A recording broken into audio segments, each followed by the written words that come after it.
GIT की smart class में आप सभी का स्वागत है। एमएस एक्सेल की क्लास में हम लोग पढ़ रहे थे कंडीशनल फॉर्मेटिंग के बारे में, जो कि मैंने कुछ ही ऑप्शन तक बताया था। शेष ऑप्शन के बारे में आज की क्लास में समझना है और सीखना। देखिए, कंडीशनल फॉर्मेटिंग में जो कल की क्लास में मैंने आपको बताया था, वो मैंने आपको ये बताया था कि ग्रेटर देन की वैल्यू अगर आपको फाइंड करना हो, लेस देन की वैल्यू आपको फाइंड करना हो, और प्लस मैंने आपको जो है बिटवीन और इक्वल टू के बारे में मैंने कल की क्लास में बताया था। इसके साथ साथ मैंने अटेंडेंस के बारे में बताया था। ये मैंने बताया था ना। आज की क्लास में जो शेष ऑप्शन बचा है वो आज की क्लास में आपको कवर करना है। जैसे कि यहाँ पे कंडीशनल फॉर्मेटिंग पे आप क्लिक करेंगे तो ऐसा इंटरफेस आपके सामने आएगा। यहाँ पे पहला ऑप्शन दिया है हाईलाइट सेल रूल, इसी पे हम बता रहे थे। और यहाँ मैंने आपको टेक्स्ट दैट कंटेंट्स तक मैंने आपको बताया था ना। और यहाँ से ए डेट अकरिंग डुप्लीकेट वैल्यू आपका छूटा हुआ था। तो जैसे कि ए डेट अकरिंग का क्या प्रयोग है, तो अभी तक तो हम जो फॉर्मेटिंग कर रहे थे, जो भी कंडीशन हम दे रहे थे, नाम मतलब नंबर के हिसाब से दे रहे थे। नंबर में मैक्सिमम नंबर छांटना, या बिटवीन वाला नंबर छांटना, इक्वल टू वाला नंबर छांटना। लेकिन ये जो हम इसका इस्तेमाल करेंगे डेट अकरिंग वाला, इसका इस्तेमाल हम करते हैं इसलिए क्योंकि डेट के हिसाब से जब कोई कंडीशन देना हो तो इसके लिए ए डेट अकरिंग का प्रयोग हम कर सकते हैं। जैसे कि इतना सारा जो डेटा यहाँ पे मैंने मेंशन किया है, इसमें किस स्टूडेंट का डेट कब फीस जमा करने का था, वो आसानी तरीके से हम कंडीशनल फॉर्मेटिंग के माध्यम से हम मतलब यहाँ पे फाइंड कर सकते हैं। जैसे कितने सारे स्टूडेंटों की संख्या है, इसमें कौन कौन से ऐसे स्टूडेंट है जिनका आज जमा करने का फीस जमा करने का डेट है, या कौन कौन से ऐसे स्टूडेंट है जिनको कल फीस जमा करने का डेट था, और कौन कौन से ऐसे स्टूडेंट है जो आने वाले कल के लिए इनको फीस जमा करने का डेट आ रहा है। ये फाइंड करने के लिए हमको जो है डेट वाले फंक्शन का प्रयोग करना होगा। समझ में आ रहा है ना। तो इसके लिए करेंगे क्या, पहले पूरे डेट को आप एक साथ क्या करिएगा, सेलेक्ट करिए। पूरे डेट को एक बार सिलेक्शन करने के बाद इसके बाद से कंडीशनल फॉर्मेटिंग में आपको आना है, और यहीं पे एक ऑप्शन आपको मिलता है ये डेटा करेंगे, इसी पे जस्ट आपको क्लिक करना है। तो इसमें इतना सारा इंटरफेस आपका दिया हुआ है। अगर आज चेक करना हो कि आज किस किस स्टूडेंट का है, तो आज के लिए हम टुडे ले लेंगे तो केवल आज ही का डेट हाईलाइट करके बताएगा। इसमें बता रहे कि राजन है और काजल है जिनका आज फीस जमा करने का डेट है। समझ में आ रहा है ना। या फिर अगर आप यहाँ पे स्टरडे लेते हैं तो स्टरडे का मतलब बीता हुआ कल, तो 13 फरवरी आज है, यानी कि 12 फरवरी का किसका किसका डेट था, तो ये बताएगा कि प्रशांत का डेट था, मनीष का डेट था और अमन का डेट था। समझ में आ रहा है ना। ये भी कंडीशन हम अप्लाई कर रहे हैं, लेकिन किसके आधार पे, डेट के आधार पे हम अप्लाई कर रहे हैं। फिर अगर आप यहाँ पे लेते हैं अगला ऑप्शन टुमारो, तो टुमारो का मतलब होता है आने वाला कल, यानी कि कल 14 फरवरी में किसका किसका डेट है, तो कल का डेट यहाँ पे हाईलाइट करके बताएगा। एक गौरव का डेट है और दूसरा तानिया का डेट है। कोई दिक्कत समझने में किसी को, समझ में आ रहा है कि नहीं आ रहा है। तो ये जो फॉर्मेटिंग हम करेंगे, ये जो कंडीशन हम अप्लाई करेंगे, ये कंडीशन हमारा डेट के हिसाब से चलता है। किसके हिसाब से, डेट के हिसाब से चलता है। फिर आप यहाँ पे टुमारो को हटा करके अगर आप लेते हैं इन द लास्ट 7 डेज, मतलब इस 7 दिन के अंदर अंदर किसका डेट था, तो यहाँ पे अगर आप इसको सेलेक्ट करेंगे तो ये बताएगा कि जैसे राजन का डेट 13 फरवरी, प्रशांत का डेट 12 फरवरी, काजल का डेट 13 फरवरी, राकेश का है 10 फरवरी, मतलब इसी मंथ में इन लोगों का डेट था। तो इसके लिए मैंने यहाँ पे 7 मतलब 7 दिन मैंने लिया है, 7 दिन के अंदर अंदर किसका डेट है। समझ में आ रहा है ना। फिर अगर आप यहाँ पे ले लेते हैं अगला ऑप्शन लास्ट वीक, मतलब इस सप्ताह किसका किसका डेट है, तो इसमें बताएगा राकेश का है, रिजवान का है। अगला क्या दिया है, तो अगला दिस वीक मतलब इस सप्ताह किसका किसका डेट है, तो इस सप्ताह में बताएगा, देखिए राजन का डेट है, प्रशांत का डेट है, गौरव का डेट है। ये सब आपको हाईलाइट करके दिखा रहे जो करंट की सप्ताह चल रही है। समझ में आ रहा है ना। तो ये तभी फॉर्मेटिंग आपका हो पाएगा, ये कंडीशन आपका तभी अप्लाई होगा जब इसके हिसाब से आप डेट यहाँ पे मेंशन करेंगे। अगला जो दिया है नेक्स्ट वीक का मतलब आने वाले सप्ताह में किसका किसका डेट है, तो नेक्स्ट वीक पे क्लिक करेंगे तो बताएगा कि 20 फरवरी का आने वाला डेट रामू का है, 20 फरवरी का रियाज का डेट आने वाला है। तो ये सब आने वाले डेट है, ये नेक्स्ट वीक में चला जाएगा, अगले सप्ताह में। फिर अगला जो दिया है वो है आपका लास्ट मंथ, यानी कि पिछले मंथ किसका किसका जमा करने का डेट था, तो यहाँ पे लास्ट मंथ को सिलेक्शन करेंगे तो ये बताएगा रोहित का डेट था और किरण का डेट था पिछले महीने का। ठीक है, मोबाइल जेब में रखो पहले, अभी मोबाइल यूज मत करो। अगला जो दिया है इसके बाद से यहाँ पे दिस मंथ, और दिस मंथ का मतलब ये होता है कि फरवरी महीने में अगर आपसे पूछा जाए कि फरवरी महीने में किसका किसका फीस जमा करने का डेट है, तो दिस मंथ का मतलब इस महीने में किसका किसका डेट है, तो दिस मंथ पे क्लिक करिए। तो मतलब इस महीने में जिसका जिसका भी डेट होगा ये सबको हाईलाइट करके दिखा देगा। देखिए केवल उसी को हाईलाइट नहीं किया है जो इस महीने से अलग है, ठीक है, बाकी सबको हाईलाइट किया जो भी फरवरी महीने में है। अगर आप यहाँ पे लेते हैं नेक्स्ट मंथ, तो नेक्स्ट मंथ का मतलब ये होता है मार्च, कि मार्च महीने में किस किस स्टूडेंट का डेट था, तो बस केवल बबलू का डेट। क्लियर हुआ? तो ये जब तक आप डेट यहाँ पे मेंशन करेंगे नहीं तब तक आपको नहीं बताएगा, इसीलिए मैंने बोला है कि इसको नोट करिए। क्योंकि ये डेटा बना रहेगा तो आपको डेट मतलब लिखने में दिक्कत नहीं आएगी। क्या ये वैल्यू आपका एक्सेप्ट करेगा नंबर पे? ये कंडीशन नंबर पे अप्लाई होगा ही नहीं, क्योंकि नंबर पे अप्लाई करने के लिए दूसरा कंडीशन दिया हुआ है। समझ में आ रहा है ना? नंबर पे अप्लाई करने के लिए दूसरा कंडीशन आपका दिया हुआ, तो इसके लिए ऑप्शन यहाँ पे काम नहीं करता। इसलिए जब जो जिस ऑप्शन में दिया है, जो कंडीशन जिस ऑप्शन में दिया होगा उस कंडीशन का हम उसी ऑप्शन में मतलब प्रयोग करेंगे। यहां तक कोई दिक्कत? अब चलिए अगला जो कंडीशनल फॉर्मेटिंग में अगला जो ऑप्शन इसमें दिया है ये है आपका डुप्लीकेट वैल्यू। तो डुप्लीकेट का मतलब ये होता है कि जैसे कोई ऐसा डेट जो 2 बार लिखा हुआ है, कोई ऐसा डेट जो 2 बार लिखा हो, बहुत सारा डेट है ना, लेकिन इसमें आपको फाइंड करने में दिक्कत आ रही है। तो आप यहाँ से पूरे डेट को आप सिलेक्शन करिए और जो डेट 2 बार लिखा है उसको हम आप यहाँ पे हाईलाइट करके देख सकते हैं डुप्लीकेट वाले वैल्यू से। जो अनहाईलाइट है मतलब कि आप ये समझिएगा कि वो डेट आपका 2 बार नहीं लिखा गया है, तभी वो अनहाईलाइट दिखा रहा है आपको।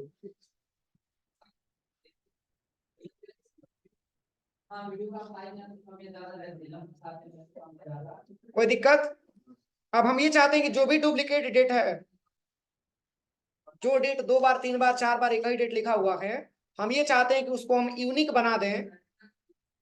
तो यूनिक का मतलब ये होता है कि जैसे एक डेट मात्र एक ही बार लिखेगा।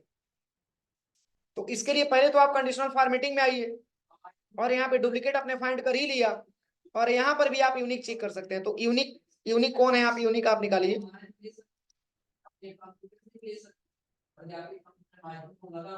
देखिए यहाँ से हम डुप्लीकेट ले रहे हैं तो केवल यही डुप्लीकेट बता रहा है और यूनिक में मात्र ये 4 ही डेट बता रहा है। लेकिन अब ऐसा क्वेश्चन आ जाए कि सर जो डेट 2 बार लिखा हुआ है, हम चाहते हैं कि मात्र वो डेट एक ही बार लिखा हुआ है, वो बाकी डेट को हम मिटा दें। जैसे 13 फरवरी कई जगह होगा तो मात्र एक जगह लिख करके आएगा, 14 फरवरी कई जगह लिखा होगा तो मात्र एक जगह लिख के आएगा। आपने तो फाइंड कर ही लिया है, अब इस पूरे डेट को आप एक साथ सिलेक्शन करिएगा। सिलेक्शन करने के बाद आपको आना है सबसे पहले डाटा टैब। कहाँ पे आना है? Data tab. और यहीं पे एक ऑप्शन आपको मिलेगा रिमूव डुप्लीकेट्स। रिमूव डुप्लीकेट्स, बस इसी पे जस्ट क्लिक करिए। जब क्लिक करेंगे तो 2 ऑप्शन आपसे पूछेगा, expand the selection, continue with the current selection. तो नीचे वाले ऑप्शन पे क्लिक करके यहाँ से रिमूव कर दीजिए। क्या कोई ऐसा डेट जो 2 बार लिखा हो? सब डेट अलग अलग लिखा हुआ है। समझ में आ रहा है ना? तो यहाँ से हम डुप्लीकेट नाम को रिमूव कर सकते हैं और ये नाम पर भी अप्लाई होता है। जैसे कि मैंने अभी तो केवल डेट पे ही अप्लाई किया है ना। जैसे कि मान के चलिए कितना नाम मैंने सिलेक्शन किया, यहाँ से हम इसको कॉपी कर लेते हैं। कॉपी करने के बाद यहाँ पे हम आ जाते हैं और यहीं पे पेस्ट कर देते हैं, एक जगह और यहीं पे पेस्ट कर देते हैं। अब एक ही नाम 2 बार लिखा हुआ है ना, अब हम ये चाहते हैं कि एक नाम मात्र एक ही बार लिखा हुआ है, तो पहले पूरे नाम को एक साथ सिलेक्शन कर लेंगे। सिलेक्शन करने के बाद अब आप यहाँ पे होम टैब पे आकर के इसको आप यहाँ से डुप्लीकेट आप दिखा दीजिए, तो डुप्लीकेट सब होगा क्योंकि सब 2 2 बार लिखा गया है। ओके करिए। इसके बाद से डाटा टैब पे आइएगा। इसके बाद से आप यहाँ से इसको रिमूव करिए और यहाँ पे कंटिन्यू विद करंट सिलेक्शन पे क्लिक करेंगे और यहाँ से इसको रिमूव करके ओके कर देंगे। एक नाम मात्र एक ही बार आएगा। कोई दिक्कत किसी को? अब चलिए अगला जो ऑप्शन यहाँ पे दिया है, अगले ऑप्शंस के बारे में बात करें तो यहाँ पे होम टैब के अंतर्गत कंडीशनल फॉर्मेटिंग ये तो कंप्लीट हो गया। अभी आता है टॉप बॉटम रूल्स में दिया है टॉप 10 आइटम्स। जैसे कि मान के चलिए कि इस तरीके से मैंने डेटा बनाया है, यहाँ से जो फॉर्मेटिंग लगाया था मैंने कल, इसको हटा देते हैं। इस तरीके से जो आपने डेटा बनाया है, अगर आपसे ये कहा जाए कि ऊपर से जो टॉप 10 वाला नंबर है उसको आप छांट करके दिखाइए, उसको कलर करके आप दिखाइए। टॉप 10 का मतलब समझ में आ ही रहा होगा, जो सबसे हाईएस्ट वैल्यू है उसको आप छांट करके दिखाइए। तो पहले पूरे डेटा को हम क्या करेंगे, सेलेक्ट करेंगे। सेलेक्ट करने के बाद कंडीशनल फॉर्मेटिंग में आपको आना है, इसके बाद टॉप बॉटम रूल्स पे आना, इसके बाद से टॉप 10 आइटम्स। कोई जरूरी नहीं है कि यहाँ पे 10 ले लीजिए, यहाँ पे आप 5 लेंगे तो मात्र 5 ही नंबर ऐसे छांट करके बताएगा जो सबसे टॉप 10 का होगा। ओके करिए, हो जाएगा। चूंकि 92 बार लिखा हुआ है इसलिए 6 बार बता रहा है, ठीक है। हम यहाँ पे टॉप 10 वाले वैल्यू को हाईलाइट कर सकते हैं। पुनः हटाना चाहते हैं तो सिलेक्शन करिए और यहाँ से कंडीशनल फॉर्मेटिंग में आइए, क्लियर रूल पे आ जाइए, यहाँ पे फर्स्ट वाले ऑप्शन का प्रयोग करके आप इसको हटा दीजिए। अगला जो दिया है वो है आपका बॉटम 10%, सॉरी टॉप 10%। अब ये परसेंटेज की बात हो रही है, इसमें सबसे ज्यादा किसका परसेंटेज है, रोहित का। तो टॉप 10 में केवल रोहित वाले परसेंटेज को ही सिलेक्शन करेंगे। आप कंडीशनल फॉर्मेटिंग में आइए, टॉप बॉटम रूल पे आइए, इसमें ले लीजिए टॉप 10%। कोई दिक्कत। अब चलिए अगला जो इसमें दिया है, इसके बाद से यहाँ पे लिखा है बॉटम 10 आइटम्स। मतलब अभी तो मैंने ऊपर से जोड़ना स्टार्ट किया था ना, ऊपर से मैंने देखना स्टार्ट किया था कि जो हाईएस्ट नंबर है उसको छांट करके बताए। अब हम ये चाहते हैं कि लोवेस्ट नंबर छांट करके बताए नीचे से। लोवेस्ट मतलब कम से कम वैल्यू, सिलेक्शन करिए, कंडीशनल फॉर्मेटिंग पे आइए, टॉप बॉटम रूल्स पे आइए, यहां से ले लीजिए बॉटम 10%, बॉटम 10 आइटम्स। देखिए जो सबसे कम वैल्यू होगा उसी को एक्सेप्ट करेगा। जैसे हमको 5 छांटना है, 5 तक, देखिए सबसे कम वाला वैल्यू एक्सेप्ट किया। क्या अगर हम यहाँ पे 58 लिखे हैं और यहाँ पे 20 लिखेंगे तो हाईलाइट होगा कि नहीं होगा, बोलिए। यहाँ पे 58 मैंने लिखा है ना, अगर 58 को हटा करके 21 लिखे या 20 लिखे तो ये वैल्यू इस वाले में शामिल होगा कि नहीं होगा, हो जाएगा, क्योंकि कम वैल्यू ये भी हमारे उसी के अंतर्गत आएगा। इसको भी हाईलाइट कर ले,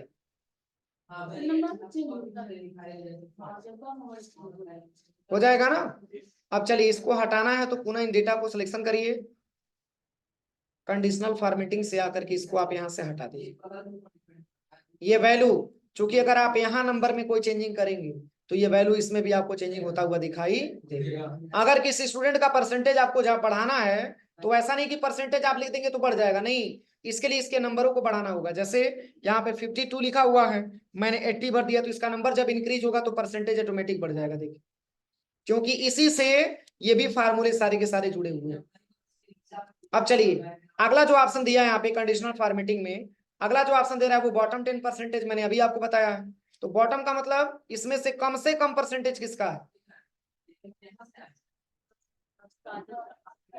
सबसे जो कम परसेंटेज है उसको अगर आपको देखना है तो बस आप यहाँ पे कंडीशनल फॉर्मेटिंग में आइए, टॉप बॉटम रूल्स पे आइए, इसमें आप ले लीजिए बॉटम 10%। सबसे कम किसका है, गौरव का। बॉटम की बात, हाँ हाँ हाँ, जब कॉपी पेस्ट करते हैं तो फार्मूला भी कॉपी पेस्ट होता है। जब तो बस सिलेक्शन करके डिलीट कर दीजिए, अपना आप दूसरा बनाइए। मतलब जितना सिलेक्शन करें, यहाँ पे भी सिलेक्शन करा तो केवल अंक का ही फॉर्मूला में नाम और एड्रेस कोई चेंज नहीं होगा, नहीं नहीं, जैसे कि इतना ही डेटा हम कॉपी पेस्ट कर रहे हैं तो इतना ही डेटा हमारे साथ जाएगा, तो ये डेटा थोड़ी जाएगा। या पूरा आप डेटा लेकर के जाएंगे तो पूरा डेटा आपके साथ जाएगा। पूरा डेटा लेंगे आप, लेकिन क्या स्टूडेंट नेम नाम रहेगा सेम, लेकिन होगा जो परसेंटेज वो अलग अलग चेंज करना पड़ेगा दूसरे का। तो इसके लिए नंबर में चेंज करेंगे तब जाके होगा। अभी मैंने बताया है ना, जैसे यहाँ पे नंबर, जैसे कि मान के चलिए कि यहाँ पे 49 दिया है ना, अब ये परसेंटेज हम इसका बढ़ाना चाहते हैं। अब ऐसा नहीं कि इसी पे परसेंटेज लिख दीजिएगा तो बढ़ जाएगा, नहीं, ये जुड़ा हुआ है नंबर से। तो ये नंबर जब आप यहाँ से इंक्रीज करेंगे तो परसेंटेज आपका इंक्रीज नहीं होगा। देखिए हो रहा है इंक्रीज, बस ये सही जुड़ा हुआ। क्योंकि जो भी ये मैंने फार्मूला लगाया है, अरे इन्हीं सबको तो जोड़ घटा करके गुणा भाग करके मैंने फार्मूला लगाया है, तो इसमें जब चेंज करेंगे तो इसमें ऑटोमेटिक चेंज हो जाएगा। क्लियर है। अब चलिए अगला जो ऑप्शन दिया है ये है आपका बॉटम, मैंने बता ही दिया। अब आता है आपका एवरेज एवरेज। जैसे अगर ये आपका कहा जाए कि ये कौन कौन से स्टूडेंट हैं जिनका एवरेज ऊपरी है, मतलब जो हाईएस्ट एवरेज में, तो इस पूरे एवरेज पर पूरे परसेंटेज को आप सिलेक्शन करिए। अब आप यहाँ पे कंडीशनल फॉर्मेटिंग में आकर के इसमें आप ले लीजिएगा एवरेज, जो सबसे हाईएस्ट एवरेज होगा वो आपको सेलेक्ट करके बताएगा। देखिए केवल जो है मतलब बॉटम एवरेज में एक आपका रोहित का नाम है और एक आपका काजल का नाम है, मतलब ये लोग ऐसे एवरेज पाए हैं, ये लोग ऐसे परसेंटेज पाए हैं जो इस एवरेज में ये शामिल नहीं हो सकते। तो ये शामिल होंगे किसमें, तो बॉटम वाले में। पहले सिलेक्शन करिए कंडीशनल फॉर्मेटिंग से जाके, इसको आप हटा दीजिए इसको। अब यहाँ पे इसमें आप लेते हैं बॉटम वाला, तो यहाँ पे ये बॉटम में आ जाएगा आपका बिलो एवरेज, मतलब नीचे से।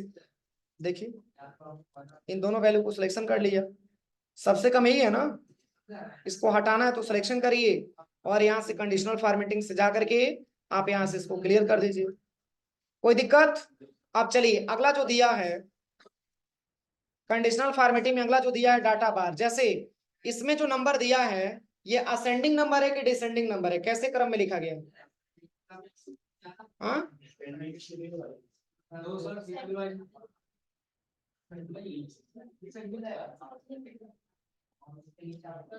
एक से लेकर के जो मैंने 7 लिखा है उसको हम असेंडिंग ऑर्डर बोलेंगे कि descending order? Ascending order. Ascending order में ये होता है कि कम वाला वैल्यू ऊपर रहता है, ज्यादा वाला वैल्यू उसके बाद होता है। तो जैसे कि अगर आपने ये डेटा जो से मतलब आपने सिलेक्शन किया है, तो आपको कम और ज्यादा देखने के लिए आपको दिक्कत ना हो, इसके लिए आप कंडीशनल फॉर्मेटिंग से आकर के इसकी कुछ मतलब यहाँ पे कलर भी कर सकते हैं। 7 वाली वैल्यू ज्यादा, उसको पूरा पेंट किया हुआ है। यही काम आप परसेंटेज में भी कर सकते हैं। जैसे कि मान के चलिए कि मिनिमम मैक्सिमम निकालने के लिए फार्मूला आप लगाते हैं ना, पूरे परसेंटेज को आप सिलेक्शन करिए कंडीशनल फॉर्मेटिंग पे आकर के, और यहाँ से भी आप इसकी फॉर्मेटिंग कर सकते हो।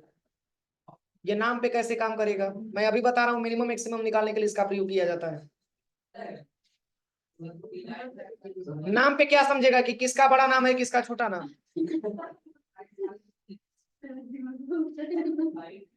देखिए अगला जो ऑप्शन कंडीशनल फॉर्मेटिंग में दिया है वो है आपका कलर स्केल। अब इसका क्या प्रयोग है, तो जैसे मैंने इस डेटा को सिलेक्शन किया और यहाँ पे हम लगा लेते हैं डाटा बार, सॉरी कलर स्केल। देखिए इससे क्या समझ में आ रहा है, जिसकी वैल्यू हाई लेवल का है उसको पूरा का पूरा रेड किया हुआ है, ध्यान से देखिए, और जिसका कम है उससे उससे भी कम, उससे भी कम, तो वो भी कलर कम हो चुका है, वो भी कलर कम हो चुका है। सबसे कम 49 है तो इसको ग्रीन वो क्या कर दिया है, ब्लू कलर कर दिया है। तो समझने की प्रक्रिया आप कैसे आपको समझ में आता है ये आपको समझ में आना चाहिए। अब हाँ 1 से 7 तक यदि 20-25 करना हो, 8 9 10 उसको कैसे एक ही बार में मतलब ठीक से करना? जैसे देखिए दोनों नंबर को आप एक साथ सिलेक्शन करिए। अब इसी को ड्रैग एंड ड्रॉप कर दीजिए, यहाँ से पतला प्लस बनेगा, ऐसे खींचते जाइए, ठीक है। ऐसे ड्रैग एंड ड्रॉप करेंगे तो बढ़ते जाएगा, या आप नीचे से भी सीरियल ले सकते हैं, ऐसे भी इसको ड्रैग एंड ड्रॉप करके बढ़ा सकते हैं। देखिए ठीक है। तो हम कम कर दें। हाँ 7 के बाद 9 आ रहा आ रहा है, कहाँ आ रहा है? हाँ तो मिस्टेक होता होगा आपको सिलेक्शन करने में। तो दोनों अंक में छोड़ते जाते